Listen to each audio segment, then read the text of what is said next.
ካላንተ መቃብር እኔ ደግሞ ሳልሞት መቃብር ውስጥ አልተኝ። ስለዚህ ወደ መኝታ ቤት ግባ። ትንሽ አገግምና ሽማግሌዎች ይመጣሉ። በቃ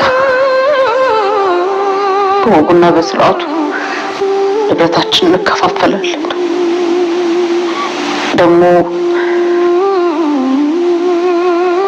ለሰላምም ልጅ ማሳደግ ያስፈታት።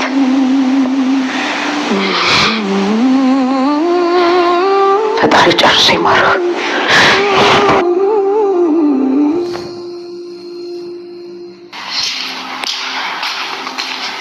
ናታን እማዬና አባዬ ይታረቁ ይሆን? ዛሬ ምን አለች? በእናትህ አብራችሁን አለባለችሁት? ከምታስቢ በላይ በጣም ተጎድታለች። በቃ ባዶ እንደሆነች ነው የሚሰማት። ድንገት መሀል ላይ እኮ ታለቅሳለች። በጣም አስበው ደግሞ የኔን ብታውቅ። በፍጹም ዳጣ፣ በፍጹም ያንቺ ነገር ማወቅ የለባትም። በቃ ተቀብሮ ነው መቅረት ያለበት። ናታን እማዬ ብቻ ይቅርታ ታድርግለት እንጂ ስለኔ ጉዳይ አያሳስብም። እሷ ብቻ ይቅርታ ታድርግለት እንጂ እኔ ከዚህ ሀገር ብን ብዬ ነው የምጠፋው። አዎ እስከዛ ነው ማሰብ ያለብን። ግን አላውቅም፣ እማዬ አባዬን ይቅርታ የምታደርግለት አይመስልም። አዎ ትጨነቅለታለች፣ ታስብለታለች፣ ግን በቃ በጣም ተጎድታለች። እማዬ አዎ ያው ጊዜ ያስፈልጋታል። አዎ ምናልባት ጊዜ።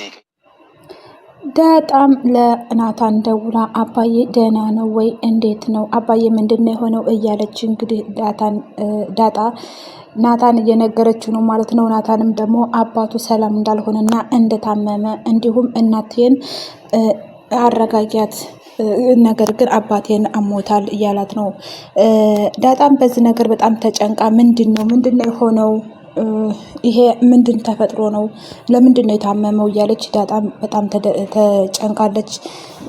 ናታንም የታመመችው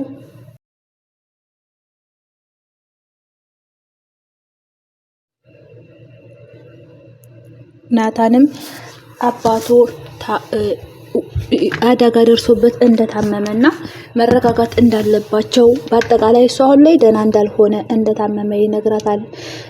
ዳጣም ይሄ ምንድን ነው? የምን አደጋ ነው? ምንድን ነው የተፈጠረው? እያለች ነው። እናትና አባቷ እንዲታረቁ ነው የሚፈልጉት። ኤቢና ዳጣም በጣም ተጨንቀዋል። እንግዲህ ለእናቴ ንገሪያትና አንቺና እናቴ ሆናችሁ ነው ተነገራቸውና ቶሎ ሆስፒታል ነው ብሎ ደውሎ ይነግራታል። ይሄ በጣም የሚያሳዝን ነገር ነው። ምክንያቱም እሱና በጣም በጸጸት ራሱን ጎድቶ እያለ ባለበት ሰዓት እንግዲህ ሌላ አደጋ ደረሰበት ሲባል በጣም ከባድ ነው። ለኤቢም እንግዲህ አባቴ የሆነ ነገር ሆኖታል እና ሆስፒታል ከውሳን ብላ ለኤቢም ትነግራታለች ማለት ነው። ኤቢም ለእናቴ ትደነግጣለች። ይቅርታ ለመባባል እየተዘጋጁ እያለ ሌላ ደግሞ ታመመ ሆስፒታል ገባ ሲባል እናቴ ትደነግጣለች እና እኔ እናንቺ ሩጠን አይተነው እንንጣና በኋላ እንነግራታለን በማለት ወደ ሆስፒታል ኤቢና ዳጣም እየተሯሯጡ ሄዳሉ ማለት ነው። እዚህ ላይ ደግሞ ዘበኛው ጊዜ ዘበኝነቱን እየጠበቀ እያለ የቤታቸው ሰራተኛ በመምጣት እኔ መሮኛል በማለት ለጊዜ ትነግሯለች። እኔ መሮኛል ሂጂ እያለኝ ነው፣ እኔ ህዝብ መኖር ሰልችቶኛል እያለኝ ትነግሯለች። ጊዜም የት ነው የምትሄጂው? ወዴት ነው ውጭ የሚልሽ? የት ነው የምትሄጂው? ምንድን ነው የተፈጠረው? ይላታል።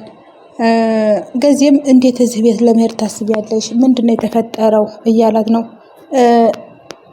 የቤት ሰራተኛቸው ግን በጣም ያስጨነቃት ነገር ምንድን ነው?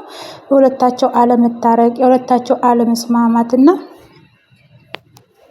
ባልና ሚስት እነ ማርታ ደረጀና ማርታ መጨቃጨቃቸው እንዲሁም ደግሞ ሰላም አለመፍጠራቸው፣ ይሄ ነገር ነው ለሷ በጣም ሰላም የነሳት ማለት ነው።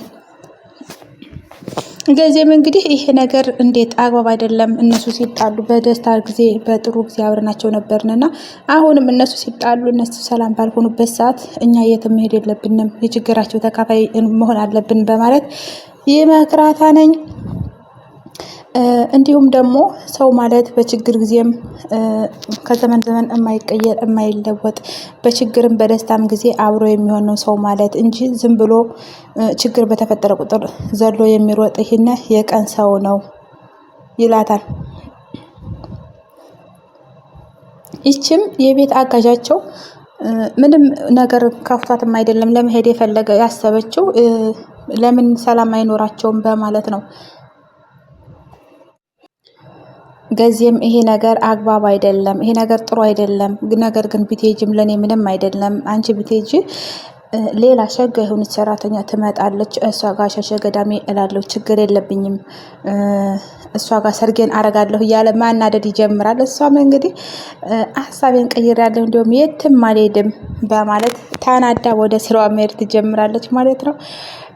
ገዚም ይሄን ራስሽ ነሽ የምታመጪው የምታሮጪው አንቺ ነሽ፣ እኔ መች ምን አልኩሽ በማለት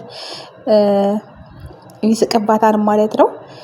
እዚህ ላይ ደግሞ አቶ ደረጀ እውነትም ታሟል። ልጆቹ ደርሰው እንግዲህ ጸጉርን እያበጠሩ እየተንከባከቡት ነው። ሴት ልጅ ለአባቷ በጣም ክብርም ናት ሞገስም ናትና እዚህ ላይ እየተንከባከቡት ገመናውን ሸፍነው ቢታመም ከጎኑ ሆነው እየተንከባከቡት ነው ማለት ነው። ከእናታቸው ይልቅ እሱ ነው የሚያሳዝነው። እናቲቱ ብትጎዳም ነገር ግን ምንም አደጋ አልደረሰባትም።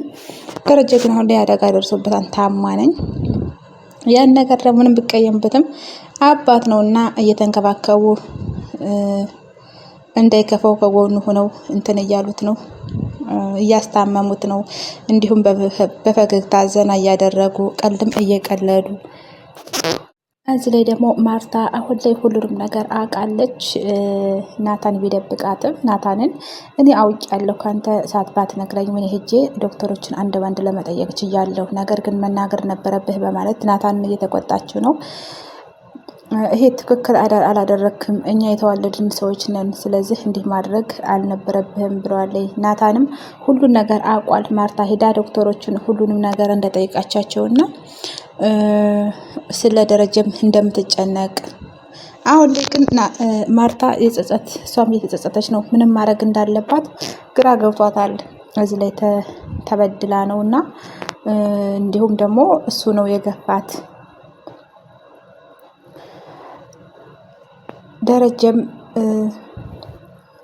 አቶ ደረጀም ራሱን ያወቀው መኪና ውስጥ ከገባ ከሆስፒታል ሲመለስ ነው። ከዛ በፊት ምንም አያውቅም ነበረ። በጣም የመኪና አደጋ ነበርና የደረሰበት ምንም ነገር ራሱን ስቶ ስለነበረ አሁን ላይ ግን ራሱን እያስታወሰ ነው። እንግዲህ ተወዳጆች በቀጣይ ቪዲዮ እስክንገናኝ ድረስ መልካም ቆይታ።